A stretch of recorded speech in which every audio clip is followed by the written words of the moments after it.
Chapter 1. My best friend shops for a wedding dress. My nightmare started like this. I was standing on a deserted street in some little beach town. It was the middle of the night. A storm was blowing. Wind and rain ripped at the palm trees along the sidewalk. Pink and yellow stucco buildings lined the street, their windows boarded up. A block away, past a line of hibiscus bushes, the ocean churned.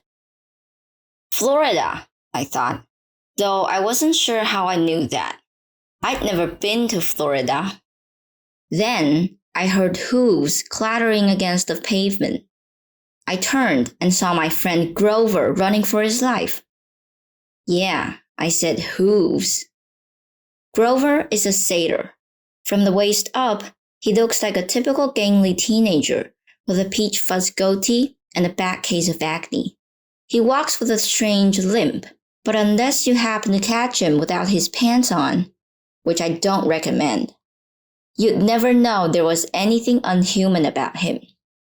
Baggy jeans and fake feet hide the fact that he's got furry hindquarters and hooves. Grover had been my best friend in 6th grade. He'd gone on this adventure with me and a girl named Annabeth to save the world. But I hadn't seen him since last July, when he set off alone on a dangerous quest, a quest no satyr had ever returned from. Anyway, in my dream, Grover was hauling goat tail, holding his human shoes in his hands the way he does when he needs to move fast. He clapped past the little tourist shops and surfboard rental places. The wind bent the palm trees almost to the ground. Grover was terrified of something behind him. He must have just come from the beach. Wet sand was caked in his fur. He'd escaped from somewhere. He was trying to get away from something. A bone-rattling growl cut through the storm. Behind Grover, at the far end of the block, a shadowy figure loomed. It swatted aside a street lamp, which burst in a shower of sparks. Grover stumbled, whimpering in fear. He muttered to himself, "Have to get away. Have to warn them." I couldn't see what was chasing him, but I could hear it muttering and cursing. The ground shook as it got closer. Grover dashed around a street corner and faltered. He'd run into a dead-end courtyard full of shops. No time to back up. The nearest door had been blown open by the storm. The sign above the darkened display window read, "St. Augustine Bridal Boutique." Grover dashed inside. He dove behind a rack of wedding dresses. The monster's shadow passed in front of the shop. I could smell the thing. A sickening combination of wet sheep wool and rotten meat and that weird sour body odor only monsters have, like a skunk that's been living off Mexican food. Grover trembled behind the wedding dresses. The monster's shadow passed on. Silence except for the rain. Grover took a deep breath. Maybe the thing was gone. Then lightning flashed. The entire front of the store exploded, and a monstrous voice bellowed, "Mine!" I sat bolt upright, shivering in my bed. There was no storm, no monster. Morning sunlight filtered through my bedroom window. I thought I saw a shadow flicker across the glass, a human-like shape, but then there was a knock on my bedroom door. My mom called, "Percy, you're going to be late," and the shadow at the window disappeared. It must have been my imagination. A 5th-story window with a rickety old fire escape. There couldn't have been anyone out there. "Come on, dear," my mother called again. "Last day of school. You should be excited. You've almost made it." "Coming," I managed. I felt under my pillow.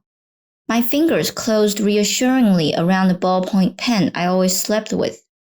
I brought it out studied the ancient Greek writing engraved on the side. Anaklusmos, reptile.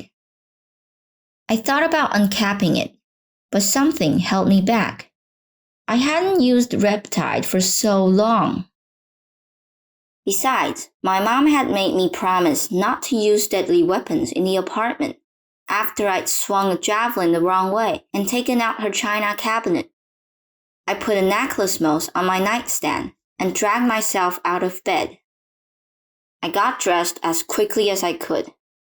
I tried not to think about my nightmare or monsters or the shadow at my window. Have to get away. Have to warn them. What had Grover meant? I made a 3-fingered claw over my heart and pushed outward, an ancient gesture Grover had once taught me for warding off evil. The dream couldn't have been real. Last day of school. My mom was right. I should have been excited. For the first time in my life, I'd almost made it an entire year without getting expelled.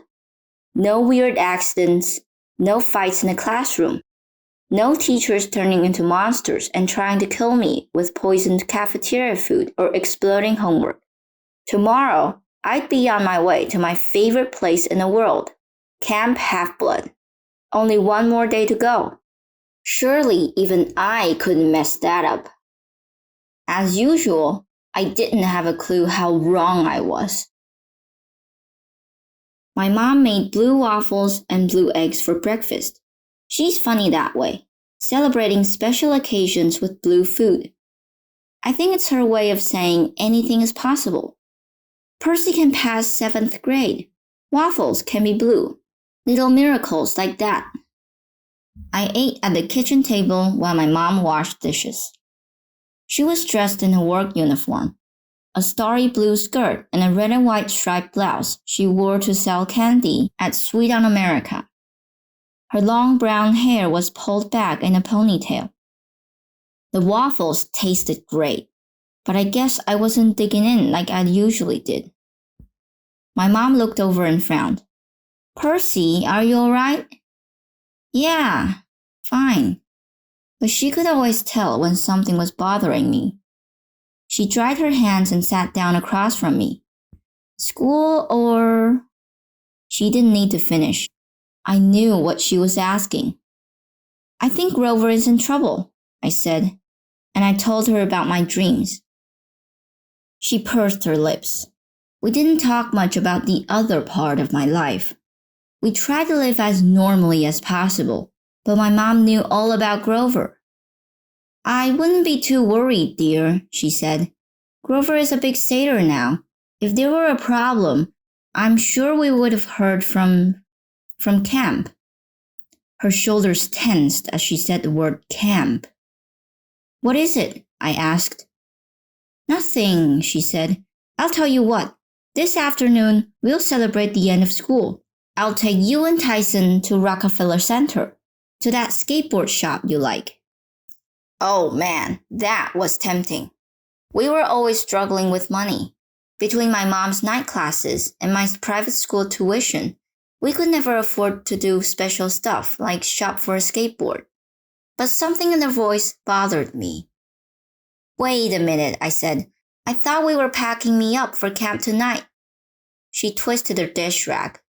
Ah, dear, about that, I got a message from Chiron last night. My heart sank. Chiron was the activities director at Camp Half-Blood. He wouldn't contact us unless something serious was going on.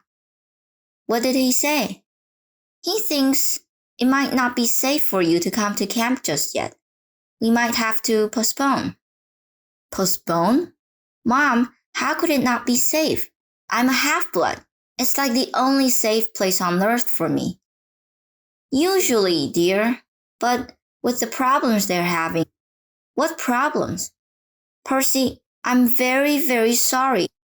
I was hoping to talk to you about it this afternoon. I can't explain it all now. I'm not even sure Chiron can. Everything happened so suddenly. My mind was reeling. How could I not go to camp? I wanted to ask a million questions, but just then the kitchen clock chimed the half hour. My mom looked almost relieved.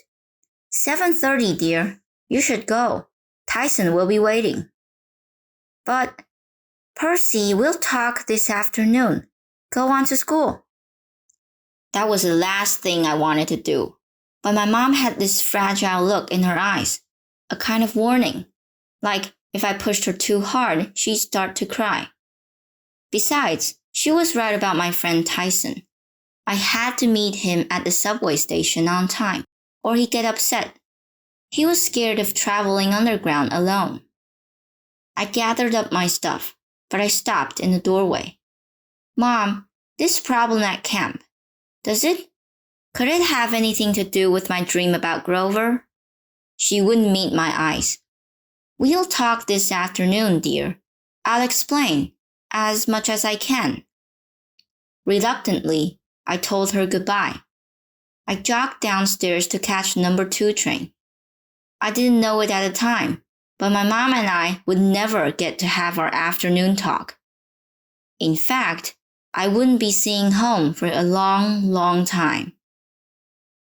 As I stepped outside, I glanced at the brownstone building across the street. Just for a second, I saw a dark shape in the morning sunlight, a human silhouette against the brick wall, a shadow that belonged to no one. Then it rippled and vanished.